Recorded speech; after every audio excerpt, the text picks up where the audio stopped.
নমস্কার, আপনারা নিশ্চয়ই সুস্থ আছেন, ভালো আছেন। আজকের ভিডিওয় 18 বছর কমপ্লিট হওয়ার পর যে বেনিফিট পাওয়া যায় তার জন্য আপনাকে আগে কিন্তু পে ফিক্সেশন করতে হবে এবং পে ফিক্সেশনের জন্য যে ফর্ম ফিল আপ করতে হয় সেটা কিভাবে করবেন সেটা আপনাদের সঙ্গে শেয়ার করব। এবং এখানে দেয়াই আছে তার জিও নাম্বার, যেটা 13/12/2019 তারিখে প্রকাশ হয়েছিল। এবং মনে রাখতে হবে 2019-এর রোপা অনুযায়ী ফর্ম ফিল আপটা হবে এবং 2026 সালের বিধানসভা ভোটের পর নতুন সরকার গঠন হয়েছে এবং সেই সরকার যে সপ্তম বেতন কমিশন সম্পর্কে ঘোষণা করেছেন। সপ্তম বেতন কমিশন গঠন হয়ে সেটা কার্যকরী হতে আরও বেশ কিছু সময় লাগবে। 2019 সালের এই ষষ্ঠ বেতন কমিশন শেষ হওয়ার কথা ছিল 2025 সালের 31শে ডিসেম্বর, কিন্তু যেহেতু সপ্তম বেতন কমিশন এখনও লাগু হয়নি বা কার্যকর হয়নি, তাই 2019-এর যে ষষ্ঠ বেতন কমিশন সেটাই চালু থাকবে এবং সপ্তম বেতন কমিশন চালু হতে আরও বেশ কিছুটা সময় লাগবে এবং সেই জন্য এই ফর্ম ফিল আপই চলবে 18 বছরের পে ফিক্সেশনের জন্য। দেখে নেওয়া যাক কীভাবে আপনি ফর্ম ফিল আপ করবেন। 18 বছর পূরণের জন্য যে পে ফিক্সেশনের ফর্ম ফিল আপ করতে হবে তার প্রথম পয়েন্ট হচ্ছে name of the institution with address, অর্থাৎ আপনার যে প্রতিষ্ঠান, শিক্ষা প্রতিষ্ঠান, তার নাম এবং পূর্ণ ঠিকানা এখানে লিখুন।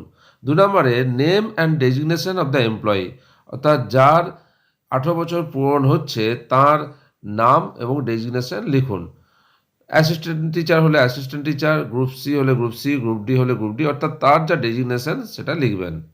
3 নম্বরে date of first joining with approval number and date, অর্থাৎ সেই এমপ্লয়ির ডেট অফ ফার্স্ট জয়নিং, প্রথম যে জয়নিং তার তারিখটা লিখুন এবং অ্যাপ্রুভাল নাম্বার উইথ ডেট দিতে হবে। ফার্স্ট জয়নিংয়ের দুটো ডেট এখানে নিয়েছি, একটা হচ্ছে 10/4/2008, যেটা হচ্ছে 1 জুলাইয়ের আগে, এবং আরেকটা গ্রিন কালারের জয়নিং ডেট ধরেছি, সেটা হচ্ছে 21/11/2008, যেটা 1 জুলাইয়ের পর।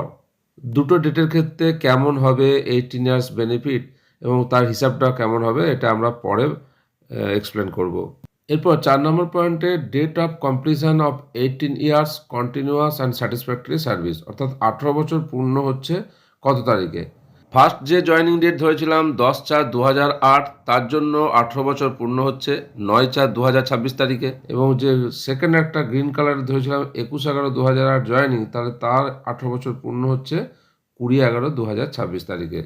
যদি ওই ব্যক্তির জয়নিং ডেট 10/4/2008 ধরি, তাহলে এটা 1 জানুয়ারির পর আর 1 জুলাইয়ের আগে, তাহলে তাকে অপশন নিতে হবে 1 জুলাই 2026, 18 বছরের যে বেনিফিটটা নেবেন তার অপশন। আর যদি জয়নিং ডেট 21/11/2008 ধরি, তাহলে এটা হচ্ছে 1 জুলাইয়ের পর কিন্তু 1 জানুয়ারির আগে, তাহলে ওই ডেটেই অপশন দিতে পারবেন, অর্থাৎ 18 বছরের বেনিফিটের জন্য যে অপশন দেবেন সেটা হবে 21/11/2026। 6 নম্বর পয়েন্টে existing basic pay as on date of option for 18 years benefit, অর্থাৎ 1/7/2026 বা 21/11/2026 যেটা ডেট অফ অপশন 18 ইয়ার্সের বেনিফিটের জন্য দিচ্ছি, তার আগে অর্থাৎ অপশন ডেটের আগে ওনার basic pay, existing basic pay হচ্ছে 41,200 টাকা, যার লেভেল 9, সেল 13 এবং গ্রেড পে এখানে 3600 টাকা। 7 নম্বর পয়েন্টে basic pay after adding 1 increment in the same level, অর্থাৎ লেভেল 9-এ একটা ইনক্রিমেন্ট দেওয়ার পর বেসিক পে হচ্ছে 42,400 টাকা, যার লেভেল 9 এবং সেল 14।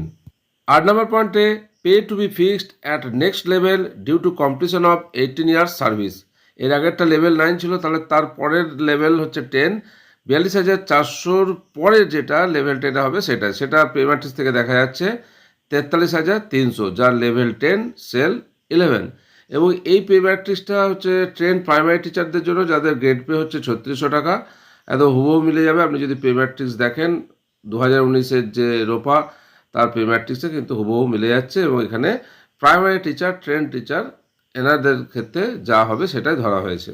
9 নম্বর পয়েন্টে revised basic pay level sell, তাহলে লেভেল 10 এবং সেল 11, এবং রিভাইজড বেসিক পে হচ্ছে 43,300 টাকা, লেভেল 10 এবং সেল 11 অনুযায়ী। 10 নম্বর পয়েন্টে date of effect, date of effect হবে 1/7/2026, যার জয়নিং হচ্ছে 10/4/2008, আর যার 21/11/2008-এ জয়নিং তার ক্ষেত্রে ডেট অফ এফেক্ট হবে 21/11/2026। 11 নম্বর পয়েন্টে ডেট অফ নেক্সট ইনক্রিমেন্ট অর্থাৎ পরবর্তী ইনক্রিমেন্টের তারিখ হবে 1/7/2027। Submitted to the district inspector of school AC name of the district, অর্থাৎ যে ডিস্ট্রিক্টের জন্য আপনি ডিআর অফ স্কুল এসিকে এই ফর্ম সাবমিট করছেন সেই ডিস্ট্রিক্টের নাম লিখুন। তারপর আছে signature of the president of the institution with seal, signature of the secretary of the institution with date and seal। যদি ম্যানেজিং কমিটি থাকে তার প্রেসিডেন্টের সিগনেচার এবং সেক্রেটারি মানে এইচএম বা টিআইসি যিনি থাকছেন তার সিগনেচার এবং সিল তারই দিতে হবে। বর্তমানে স্কুলগুলিতে এখন কোনো ম্যানেজিং কমিটি নেই, অ্যাডমিনিস্ট্রেটর আছেন। সেই অনুযায়ী অ্যাডমিনিস্ট্রেটরের সাথে কথা বলবেন, সেই অনুযায়ী স্কুলের হেড অর্থাৎ এইচওআই এবং অ্যাডমিনিস্ট্রেটর সই করবেন। আর যদি অ্যাডমিনিস্ট্রেটর না থেকে কোনো সময় ম্যানেজিং কমিটি ফিরে আসে তাহলে ম্যানেজিং কমিটির প্রেসিডেন্ট এবং পদাধিকার বলে হেড এইচওআই সেক্রেটারি হিসেবে সিগনেচার করবেন, সিল দেবেন এবং তারিখ দেবেন। এরপর আপনাকে 18 বছরের বেনিফিট পাওয়ার জন্য অপশন ফর্ম ফিল আপ করতে হবে, অপশন অফ 18 ইয়ার্স বেনিফিট, এবং সেখানে একটা জিও নাম্বার দেওয়া আছে 13/12/2019 অনুযায়ী। আগে বলেছি যে 6th পে কমিশন চলছে, 6th পে কমিশন অনুযায়ী এই ফর্ম ফিল আপ করতে হবে। যদি সামনে 7th পে কমিশন চালু হয়ে যায় তখন এই ফর্ম ফিল আপ আর হবে না, তখন নতুন আবার ফর্ম সামনে আসবে। সেই অনুযায়ী আপনাকে ফিল আপ করতে হবে 18 ইয়ার্স বেনিফিট পাওয়ার জন্য। তখন আবার আপনাদের সাথে সে সম্পর্কিত ভিডিও শেয়ার করব। এখন যেহেতু 6th পে কমিশন চলছে এবং যতদিন চলবে ততদিন কিন্তু এই 18 ইয়ার্স বেনিফিটের জন্য আগে যেমন ফর্ম ফিল আপ দেখালাম পে ফিক্সেশনের জন্য এবং অপশনের জন্য এই ফর্ম ফিল আপ করতে হবে। এর জন্য প্রথমে আছে আই শ্রী আর শ্রীমতী, আপনার নাম লিখবেন, ডেজিগনেশন অ্যাসিস্ট্যান্ট টিচার বা গ্রুপ সি গ্রুপ ডি যা হবে সেটা লিখবেন, অফ ড্যাশ স্কুল আপনার স্কুলের নাম লিখলেন, completed 18 years continuous and satisfactory service on, অর্থাৎ আপনার যে তারিখে জয়েনিং তার আগের দিন কমপ্লিট করছেন সেই তারিখটা দেবেন। আগের পে ফিক্সেশন যে ফর্ম ফিল আপ করা হলো তাতে ডেট অফ জয়েনিং দেখানো হয়েছিল 10/4/2008 বা 21/11/2008। সেক্ষেত্রে এখানে কমপ্লিশন অফ 18 ইয়ার্স হবে 9/4/2026 অথবা 20/11/2026।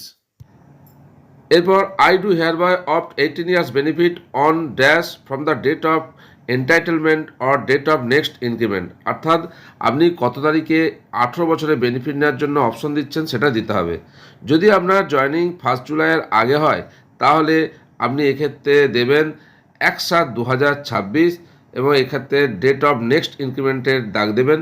আর যদি আপনার জুলাইয়ের পরে জয়েনিং হয় তাহলে এক্ষেত্রে যেমন জয়েনিং ধরেছি 21/11/2008, সেক্ষেত্রে আপনার অপশন ডেট হবে 21/11/2026 এবং এক্ষেত্রে from the date of entitlement এটা দাগ দেবেন আর ডেট অফ নেক্সট ইনক্রিমেন্টটা কেটে দেবেন। এরপর যে 18 ইয়ার্স বেনিফিটের অপশন ফর্ম ফিল আপ করলেন তাতে কাউন্টার সিগনেচার করতে হবে, এইচএম অথবা টিআইসিকে সিগনেচার দিতে হবে এবং সিল দিতে হবে।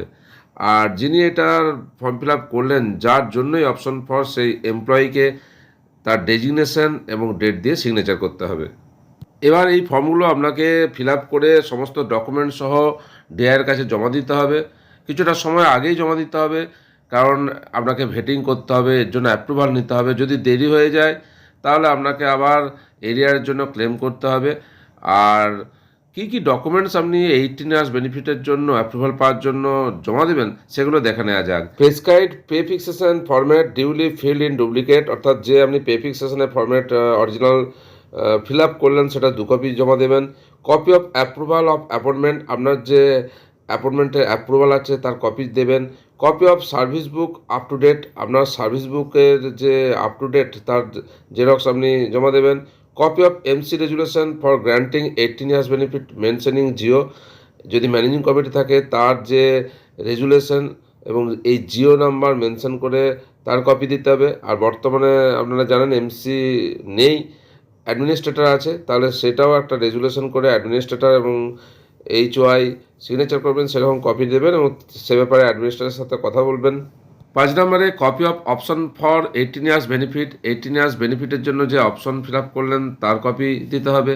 6 নম্বরে certificate regarding enjoying without pay if any, যদি আপনার কোনো উইদাউট পে থাকে তাহলে তার সার্টিফিকেট দিতে হবে, কারণ উইদাউট পে থাকলে আপনার কিন্তু 18 ইয়ার্স বেনিফিট পেছিয়ে যেতে পারে, সেই জন্য একটা উইদাউট পের এনজয়িং করেছেন তার সার্টিফিকেট দিতে হবে।